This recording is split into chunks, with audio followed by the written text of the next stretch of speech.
And now, Peter Voser, CEO of Royal Dutch Shell, and his speech to the Chief Executives Club of Boston.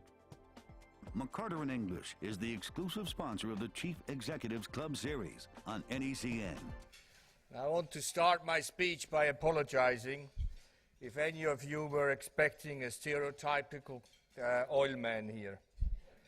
As Eric mentioned, I'm a native of Switzerland and I live and work in Holland, which has far more windmills and wind turbines than actually oil rigs. I've spent quite a bit of time down in Texas where we have our US operations, our American subsidiary Shell Oil. But honestly, I really don't look good in cowboy hats. I obviously haven't picked up the drawl and I'm not particularly fond of whiskey either. Now, ladies and gentlemen, I mention these stereotypes because the issue I want to discuss today really demands that we question old assumptions. It also demands that we be realistic about where our world is heading. I want to share with you my views on the future of energy, on the impact of the American shale revolution as mentioned by Eric, and what the world needs to do now to begin addressing one of the greatest challenges mankind has ever faced. So let me start by telling you a bit about Shell and where we stand, and maybe I can dispel a few more stereotypes. Today, Shell employs around 90,000 people in more than 70 countries in the world, including about 20,000 here in the United States. About half of our employees work every day with some of the most advanced technology in the world. In fact, last year the editors of MIT's Technology Review listed Shell as one of the world's most innovative technology companies. In our industry, I would say we are called the high-tech company. Now, we also believe climate change is real and time is running out to take real action to reduce greenhouse gas emissions. We support governments putting a price on carbon through such systems like cap and trade. And yes, we do see a need to develop renewables like wind and solar and biofuels. Now, we also need to make our cities more energy efficient. And we need to keep pushing the technology to make our cars and trucks consume less fuels and facilitate the use of alternative fuels like electricity, hydrogen, biofuels and natural gas. Now at the same time, we also need to find and extract more oil and natural gas, often in more challenging and expensive locations. Now I realize that the last line I said is what most people here in this room would expect me to say. But please hear me out first. The fact is that our global energy system is so big, our energy consumption is on a scale so massive, and demand is growing so quickly that we will need to aggressively pursue all sources of energy for decades to come, just to keep up. When your President Obama says America's energy policy should be all of the above, he is absolutely right in our opinion. Here are a few numbers and facts to keep in mind. Every day, our global population increases by more than 220,000 people. That is the equivalent of adding a city of 1.5 million people, so more than the population of Boston proper, every week. Here in the developed world, we do actually not readily see the impact of that. But the rapid growth which we have elsewhere, like in China, India, Brazil, and other developing nations, is huge. As the population rises in these countries, there are also millions more people each year moving up from poverty into joining the middle class. Now, this increasing prosperity has been a fantastic human achievement resulting from the globalization of our economy. But it also raises some global issues that promise to become more challenging for all of us to address in the years ahead. Most of these people are flocking to rapidly growing cities where they are using more energy as they use their first appliances and drive their first cars. As a result, in the next 7 years alone, the world's additional energy demand could be equal in size to China's entire energy system today. So only 7 years to build that. Now this creates what we call a prosperity paradox. That is when the ongoing rise in prosperity combined with a rapidly growing population creates stresses that over time threaten to undermine that prosperity. These stresses are building on all of our vital systems and our environment. The United Nations estimates that by 2030, the world will need 30% more water, 40% more energy, and 50% more food to keep up with the increased demand. And that's not far off. As you know, a baby born today will graduate high school in 2030. The challenge of addressing these resource needs is magnified many times by the linkages between them. Water is needed for all forms of energy production. Energy is needed to treat and transport water, and both water and energy are needed to grow food. And the potential effects of climate change will influence the three. So to successfully address these challenges, governments, business, and society at large needs to address them intelligently and actually together. At Shell, we spend a considerable amount of time analyzing these kinds of trends so we can get a better handle on the future and make better decisions. It is critically, really, because unlike most other businesses, our investment decisions can take 10, 20, or even 30 years to pay off. For the past 40 years, our scenarios team has had the mandate to look towards the future with an independent, unbiased eye.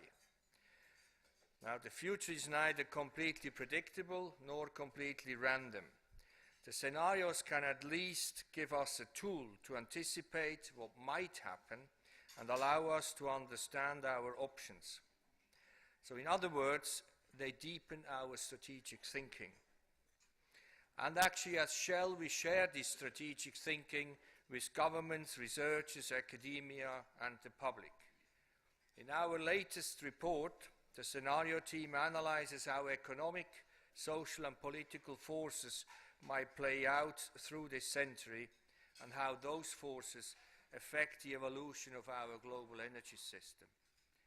At your tables, you will actually find the latest copy of these scenarios, which we actually launched in Washington some 10 days ago. They're called the New Lens scenarios. It goes into far more depth on each of the two scenarios than I can here explain, so I encourage you to take it home and dig into it. It's a fascinating reading. Let me just give you a few highlights from the report. By 2035, both scenarios anticipate the world's energy renewables sources growing by at least 60%, 60, or even double. Yet in each scenario, fossil fuels are still likely to meet about 60% of the global energy demand by 2060. That's because, as I noted earlier, the demand is expected to grow so sharply over the next 50 years. And the 60% figure, which I quote for 2060, is still down significantly from today, because today we are roughly at 80%. One of our scenarios foresees a world strongly shaped by market forces, in which oil, gas and coal continue to play a major role, as do renewables post-2030. But in this scenario, action to address climate change comes slowly. As a result, coal use continues to rise for decades, with a resulting rise in CO2 emissions.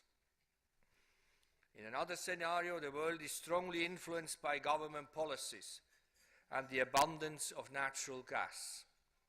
Gas becomes the most important energy source globally by 2030. This is combined with a coordinated global effort to limit CO2 emissions, such as government support for carbon capture and storage technologies. Again, let me stress the point that these scenarios are not predictions. The direction we take will depend largely on decisions being made now and through the coming decade. And as you may have guessed, there is no silver bullet here. Now let me talk about the American shale revolution in that context. So fortunately, we are seeing some very positive news on the energy front in the recent years. News that the potential to help ease the transition to a more sustainable energy system. Here in North America, the energy outlook is much different from what it was just a few years ago as a result of the American shale revolution. This, combined with the increased oil production in the Gulf of Mexico, the potential of major deposits in the Arctic, and the growth in tight oil and heavy oil, including the oil sands, North America's energy picture is much brighter. Improvements in technology known as hydraulic fracturing are unlocking huge volumes of oil and gas. And this technology has the potential to do so in the same way elsewhere around the world as well. Now, the United States has led the world in developing these technologies and is already reaping the benefits of its deployments, as we heard at the beginning from Eric, in terms of greater energy security, economic growth and job growth. And job growth not in the energy industry, but in the manufacturing industry. As recently as 2008, North America was facing the end of its natural gas self-sufficiency. Prices soared, as you may all remember, and plans were made to build import terminals for liquefied natural gas, what we call LNG. Today, those plans have been mothballed, prices are down by 2/3, and there is discussion of LNG export. As a low-priced fuel and the chemicals feedstock, natural gas and gas liquids have the potential to revitalize America's heavy industry and open up new markets in transportation, for example. Now, there is talk of the United States becoming self-sufficient in energy by 2030. As production of American shale oil increases, traditional oil supplies to the United States are diverting cargoes to new markets. And because utilities have been switching to natural gas from coal to generate electricity, CO2 emissions are down significantly. In fact, according to the US Energy Information Agency, natural gas has displaced nearly 10% of the coal used to generate electricity in the US over the past 2 years. Now you can ask yourself, where is the coal going? It goes to Europe. There is a certain irony here. Cheap US coal is replacing cleaner burning natural gas in Europe. Now, coal, of course, produces far more CO2 than natural gas. So despite a major, very costly push to subsidize and develop renewables in Europe's CO2 emissions were actually up last year, while here in America it was actually down. So which I think is another proof that government policies, or the lack of it, sometimes have unintended effects. So in Europe there has been far less enthusiasm among policymakers for natural gas, which to me does not make sense, because gas is the natural ally of renewables like wind and solar. The fear among some is abundant natural gas will hinder the advance of renewables. But gas has actually a very strong role to play as a backbone fuel as the renewable industry actually develops. Wind and solar are intermittent energy sources.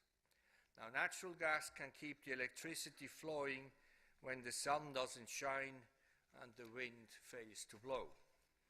Unlike many other energy sources, gas can be switched off and on quickly, and its global supply is now increasingly diverse, which enhances energy security. So Europe is finding out that getting the energy mix right is crucial. If you invest in renewables to lower greenhouse gas emissions, but then switch from natural gas to coal to make up the difference, have you really improved anything? Would be my question. Now, much of Europe is also believed to hold a lot of shale resources, but some countries have been reluctant to explore for them. And with no strong government policy direction in favor of natural gas and shale gas, utilities have been reluctant to invest in gas plants. For example, France has even banned hydraulic fracturing due to environmental concerns. Now, the reality is hydraulic fracturing has been performed more than 1 million times over the past 6 decades in the United States alone. Documented instances of freshwater contamination have been extremely rare.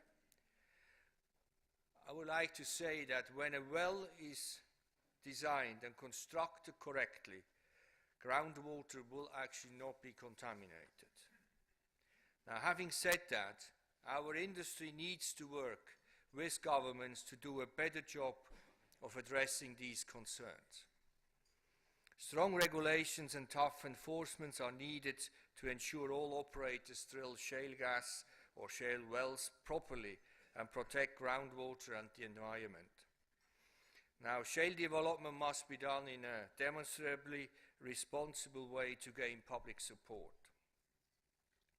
At Shell, we also support regulations to disclose chemicals used in hydraulic fracturing fluids and to promote transparency and public engagements by the shale gas industry in relation to all its activities. Here in the United States, we already publicly disclose our fracturing fluid chemicals through the Frac Focus online registry, to the extent allowed, I have to say, under our supplier contracts, because still some do not allow us to do so. As I said, the shale revolution does have the potential to go global. Some reports suggest China may have considerably more shale gas than the United States. Some estimate it to be 50% higher than here. Now, exploration is on the way there to determine the potential. China, like the United States, has an abundance of coal, but is also looking for cleaner alternatives as it deals with its rapid growth and increasing pollution. But the growth of shale resources globally is by no means certain.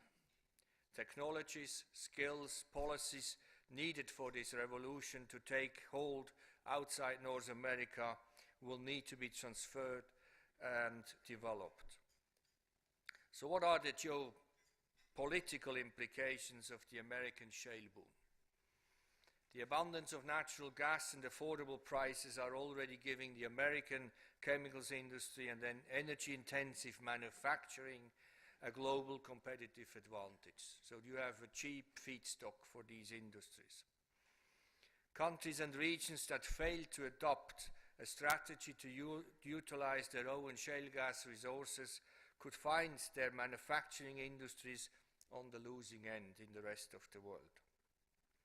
On the oil side, the situation is a little bit more complicated. The same technology that has led to the gas boom is being used to free up oil trapped in shale as well. As a result, the United States will likely import far less oil from the Middle East over the next 2 decades. But most analysts, and we would be of the same opinion, expect the United States will still need to import. And it will still have an interest in ensuring global energy security. One reason is there is a limited refining capacity in the US for light oil.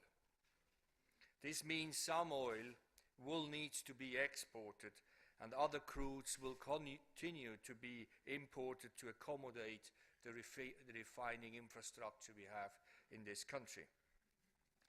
Overcoming this imbalance will take time and considerable investments.